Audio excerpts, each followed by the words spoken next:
अब की बारी किसकी पारी में हम बात करेंगे वैशाली सीट की। वैशाली सीट बिहार में इसलिए चर्चा में है क्योंकि वैशाली सीट पर एक तरफ राजद और कांग्रेस ने भी अपने अपने प्रत्याशी उतार दिए हैं। हालांकि इसे फ्रेंडली फाइट का नाम दिया जा रहा है, लेकिन फ्रेंडली फाइट जैसा कुछ होता नहीं है, ये हमारे दर्शक भी बखूबी समझते हैं। क्या कुछ वहां के समीकरण है और क्या इसे समझने की कोशिश करेंगे। हमारे साथ हमारे वरिष्ठ सहयोगी राकेश रंजन जी हैं। राकेश जी, वैशाली सीट पर ये जो कांग्रेस और आरजेडी दोनों ने अपने अपने प्रत्याशी उतार दिए हैं, तो क्या इसका फायदा एनडीए को मिलेगा? क्या कुछ समीकरण वहां के क्या कह रहे हैं? देखिए, वैशाली का जो चुनाव है वो बहुत रोचक और रोमांचक हो गया है। हालांकि जब आप 2020 के चुनाव को देखिएगा तो कमोबेश यही स्थिति थी। कहने का मतलब कि उस समय भी यही तीन प्रमुख प्रत्याशी थे। जेडीयू से सिद्धार्थ पटेल चुनाव लड़ रहे थे, कांग्रेस से संजीव सिंह चुनाव लड़ रहे थे, अजय कुमार कुशवाहा भी चुनाव लड़ रहे थे, लेकिन तब वो एलजेपी के प्रत्याशी थे, इस बार वो आरजेडी के प्रत्याशी हैं। फर्क इतना है, लेकिन ये एक बड़ा फर्क है और इस बड़े फर्क से एक असर संजीव सिंह के ऊपर भी पड़ सकता है। इस बात से भी इनकार नहीं किया जा सकता। जनसुराज ने भी यहां से प्रत्याशी दिया है, सुनील कुमार यहां से जनसुराज के प्रत्याशी हैं। एक और दिलचस्प बात है कि जो यहां से एमएलए हैं, सिटिंग एमएलए जेडीयू के सिद्धार्थ पटेल, वो जो समाजवादी नेता रहे हैं वरिष्ठ वृषण पटेल के भतीजे हैं। वृषण पटेल जो है वो 6 बार के विधायक हैं, वैशाली से 6 बार चुनाव जीते हैं। लेकिन दिलचस्प यह है कि वृषण पटेल जो है अपने भतीजे के खिलाफ चुनावी मैदान में उतर गए हैं और निर्दलीय ताल ठोक रहे हैं। तो यहां पर आपको क्या दिखता है? महागठबंधन में रार और परिवार में भी तकरार। तो इसीलिए यहां का चुनाव जो है बहुत रोचक हो गया है। अगर आप वैशाली विधानसभा क्षेत्र को देखिए तो यहां से जो चीजें आपको दिखेंगी, 2010 से अगर आप देखते हैं तो हर चुनाव में जो विधायक है उसका चेहरा बदल जा रहा है। लेकिन एक दिलचस्प बात है कि हर बार जीतने वाली पार्टी वही है, जेडीयू। 2010 हो, 2015 हो, चाहे 2020 हो, तीनों बार जेडीयू चुनाव जीता है। लेकिन 2010 में वृषण पटेल थे, तो 2015 में राजकिशोर सिंह थे और 2020 में सिद्धार्थ पटेल थे। जो वैशाली की लड़ाई होती है, दरअसल अब तक अगर आप देखिए तो यहां पर भूमिहार वर्सेस कुर्मी की लड़ाई जो है वो देखने को मिलती है। यहां से एलपी शाही भी 3 बार जीते हैं। इनफैक्ट अगर शाही परिवार की बात कीजिए तो 6 बार उनको भी जीत यहां पर मिली है। तो ये भूमिहार वर्सेस कुर्मी की लड़ाई वैशाली में अक्सर देखने को मिली है। अब जो पिछला चुनाव हुआ वहां पर जब अजय कुशवाहा एलजेपी के टिकट पर चुनाव लड़े थे तो वो 17.2% वोट लेकर आ गए थे, 33,351 वोट। और यही वजह थी कि सिद्धार्थ पटेल का जो जीत का मार्जिन है वो घटकर 7,413 वोट रह गया था। जबकि 2015 में यहां पर अगर आप देखिए तो राजकिशोर सिंह जो हैं लगभग 31,000 वोटों से चुनाव जीतने में सफल रहे थे, जबकि उनके सामने वृषण पटेल हम सेकुलर के प्रत्याशी थे। तो एक चीज दिखता है कि अजय कुशवाहा के आने से जो जेडीयू के वोट है उस पर असर पड़ा।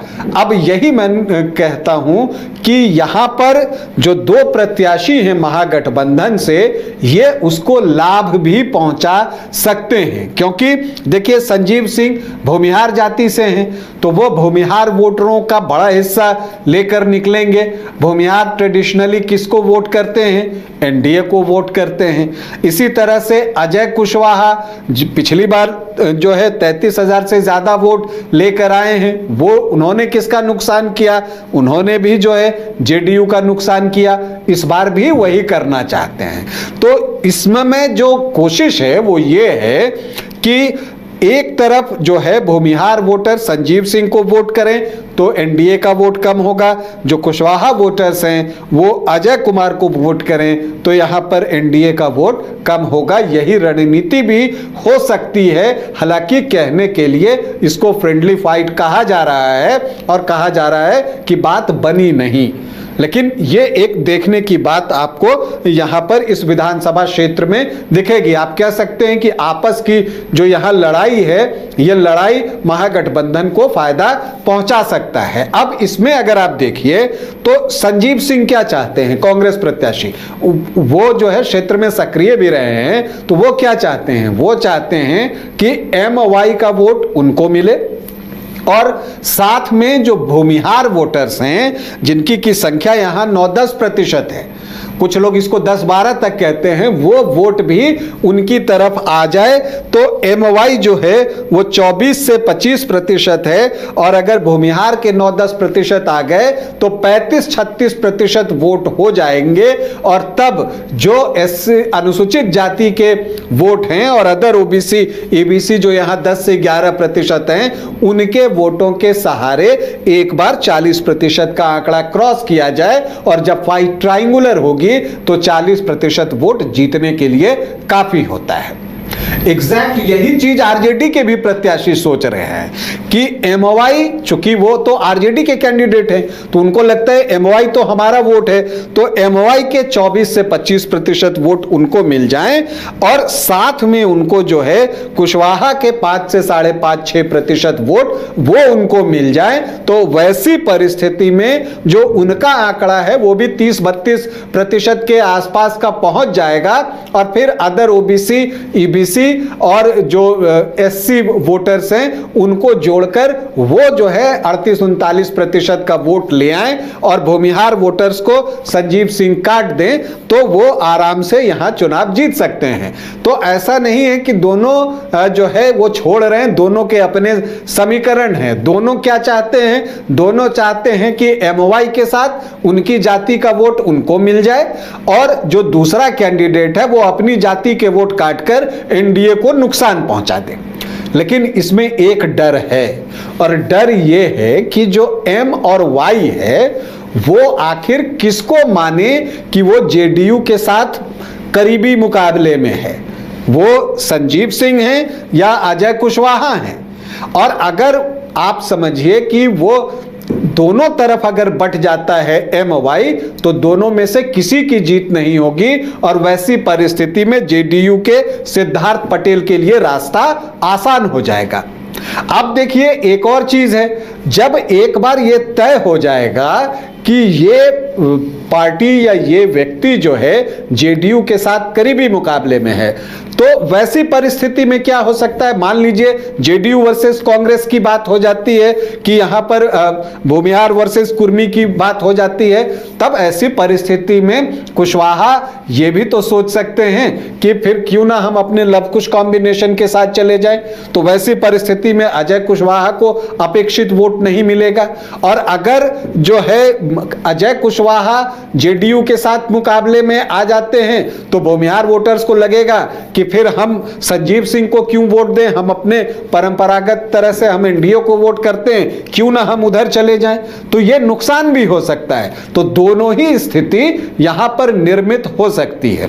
क्या होगा यह चुनाव परिणाम के दिन पता चलेगा। लेकिन जो अगर आप वैशाली में देखें, जो जातीय समीकरण है, यहां पर अनुसूचित जाति के वोटर्स भी बहुत इंपॉर्टेंट है, 20.5% जो हैं वो हैं और वैशाली में LJP का जो है एक प्रभाव रहा है।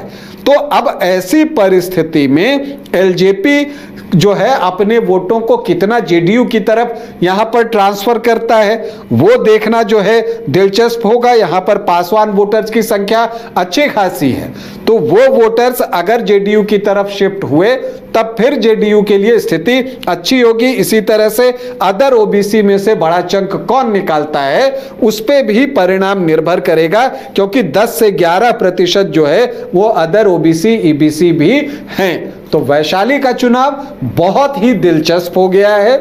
अब यह बताना फिलवक्त बहुत मुश्किल है कि जो महागठबंधन की आपस की लड़ाई है जी। वो उसको फायदा पहुंचाने जा रहा है या उनको नुकसान करने जा रहा है, क्योंकि दोनों ही स्थिति यहां पर बनते हुए दिख रही है। तो वैशाली के चुनाव पर सभी की नजदीकी नजर होगी, क्योंकि एक एक्सपेरिमेंट यहां पर हो रहा है, ऐसा दिखता है। अब वो जानबूझकर हो रहा है या इत्तफाकन हो रहा है, ये तो कोई बताएगा नहीं, लेकिन ये जो एक एक्सपेरिमेंट हो रहा है इसको नजदीक से देखने और उसका विश्लेषण करने की जो ख्वाहिश है वो हर विश्लेषक को है। तो वैशाली में एक ट्रायंगुलर फाइट जो है वो बनती हुई दिख रही है। चलिए तो इंतजार किया जाए कि वैशाली में कौन कितना असरदार होता है और ये जो त्रिकोणीय संघर्ष है इसमें बाजी मारने की स्थिति में कौन आता है, ये देखना सबसे दिलचस्प होगा।